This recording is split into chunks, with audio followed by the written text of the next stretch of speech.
Hello guys, welcome to my YouTube channel knowledge begin. I am Mohammad Tauseef Khan और आज का हमारा टॉपिक है separation of ethics and politics. जो सबसे फर्स्ट फिलोसफर जो है जो सक्सेसफुली होते हैं, कामयाब होते हैं सेपरेशन करने में पॉलिटिक्स में से एथिक्स का, वो दोनों को क्या बताते हैं, दोनों को अलग अलग साइंस बताते हैं। और वो कौन है? मैकियावेली। मैकियावेली सक्सेसफुल रहते हैं दोनों का सेपरेशन करने में, दोनों साइंसेस का सेपरेशन करने में। तो सबसे पहले हमें जानना होगा कि इथिक्स का मीनिंग क्या होता है। तो इथिक्स जो है, इथिक्स का मीनिंग होता है कि मोरल प्रिंसिपल्स ऑफ इंडिविजुअल, मतलब एक ऐसे प्रिंसिपल्स जिस पर इंडिविजुअल जो है अपनी लाइफ गुजारता है, उसके जरिए वो अपनी लाइफ गुजार सकता है, या फिर हम कह सकते हैं व्यू एक इंडिविजुअल का। तो वो इन दोनों को अलग अलग करते हैं। वो कहते हैं कि पॉलिटिक्स अलग चीज है और इथिक्स अलग चीज है। तो वो क्या कहते हैं? Politics and ethics for two different sciences. कि पॉलिटिक्स और इथिक्स क्या है, ये दोनों अलग अलग साइंसेस हैं, इनको आपस में जोड़ना नहीं चाहिए। ठीक है।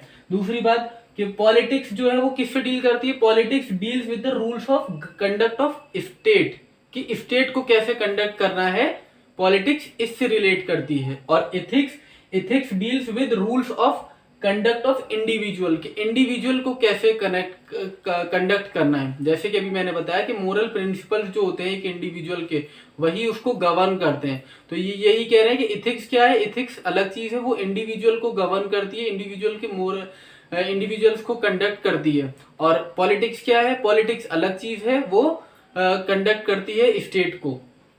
ठीक है, rules of conduct of state. तो अब मैकियावेली क्या कहते हैं? मैकियावेली कहते हैं कि जब अगर स्टेट जो है वो स्टेट में आ जाए, स्टेट के ऊपर खतरा हो, तो ऐसे में जबकि सारी जो एथिक्स होते हैं वो सब साइड हो जाते हैं। मतलब कुछ गलत कुछ सही नहीं होना चाहिए, सिर्फ एक ही मोटिव होना चाहिए उस टाइम पर अपनी स्टेट को बचाने का।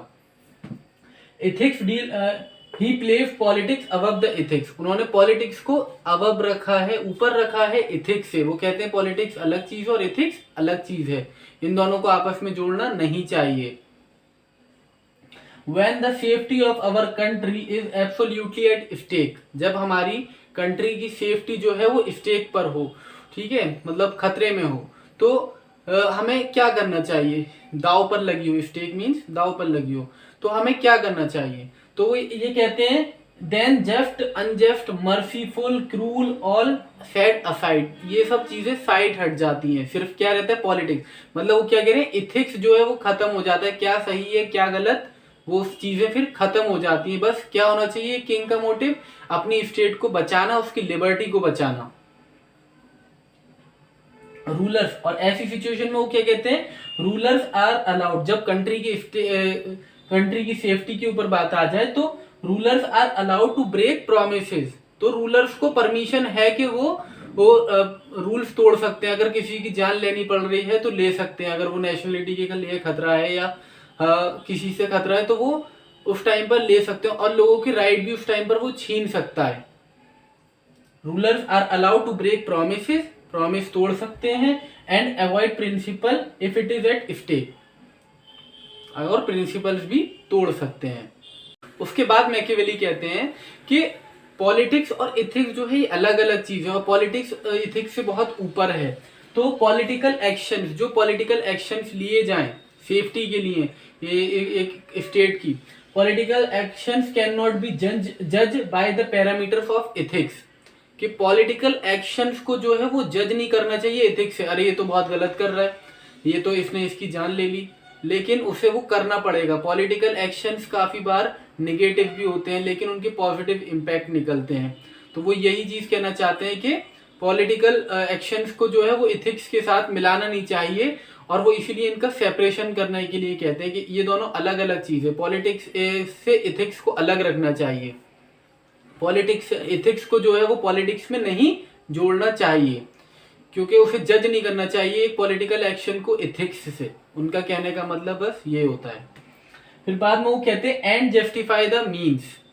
ये वर्ड बहुत, ये सेंटेंस जो है आपको बहुत बार सुनने को मिलेगा जब भी आप मैकियावेली के बारे में पढ़ेंगे, मैकियावेली की थॉट्स पढ़ेंगे, तो उसमें कि एंड जस्टिफाइज द मीन्स, कि एंड जो है वो जस्टिफाई करेगा मीन के। अगर उनका कहने का मतलब क्या होता है कि बात जो भी एक्शंस ले रहा है, क्रूल एक्शंस ले रहा है, हार्श एक्शंस ले रहा है, लोगों के खिलाफ क्रूरटी अपना रहा है, तो उसके पीछे कुछ ना कुछ उसका मोटिव होगा और बाद में जो रिजल्ट निकलेंगे वो सब जो उसकी गलतियां होंगी वो माफ हो जाएंगी। उनका ये मतलब होता है इससे कि उसकी सारी गलतियां जो है वो माफ हो जाएंगी इससे, कि एंड में जो रिजल्ट निकलेगा वो मतलब मेन चीज होगी। उनका कहने का मतलब ये होता है। Second, according to Machiavelli state main aim is to acquire and maintain power. Machiavelli के अकॉर्डिंग क्या है कि स्टेट का मेन मोटिव ये होना चाहिए सेफ्टी और मेंटेन पावर करके रखना। देखते हैं criticism separation of politics and ethics का। तो सबसे पहला क्रिटिसिज्म है इसका कि his obsession with and justifies the mean. इन्होंने जो थॉट दिया था, ऑब्सेशन जो था इनका कि and justifies the means, goes directly against the spirit of peace and non violence. ये डायरेक्टली अगेंस्ट जा रहा है किसके? पीस और नॉन वायलेंस के। कि मतलब नॉन वायलेंस को ही और कह सकते हैं हम प्रोमोट कर रहा है एक तरीके से, कि कुछ भी करे जो एंड में बस रिजल्ट अच्छे निकले, आउटकम्स अच्छे निकले तो सब कुछ सही है। दूसरा, Gandhi ji criticized him in his book Hind Swaraj. Gandhi ji ने अपनी बुक, इनकी थ्योरी को, इसको क्रिटिसाइज करते हैं अपनी बुक हिंद स्वराज में। वो कैसे कहते हैं इसको, कैसे क्रिटिसाइज करते हैं? वो कहते हैं इलॉजिकली ही to expect rose flower by sowing seed of babool. कि बबूल का बीज लगाकर और हम गुलाब के बारे में सोचें कि गुलाब उगेगा, दैट इज नॉट पॉसिबल। ठीक है, तो ये पॉसिबल नहीं है। उसके बाद क्या कहते हैं? According to Gandhi ji, politics without ethics, politics बिना एथिक्स के और रिलीजन के एक डेथ ट्रैप की तरह है। मतलब जो लोगों को डेथ में फंसा रहा है, डेथ ट्रैप में फंसा रहा है। तो बिना पॉलिटिक्स, एथिक्स के और रिलीजन के पॉलिटिक्स कुछ भी नहीं है गांधी जी की नजर में। तो वो इस तरीके से क्रिटिसाइज करते। तो इसके दो क्रिटिसिज्म है। तो ये था separation of political and ethics. I hope you understand. Please like my video and subscribe to my YouTube channel. Thank you.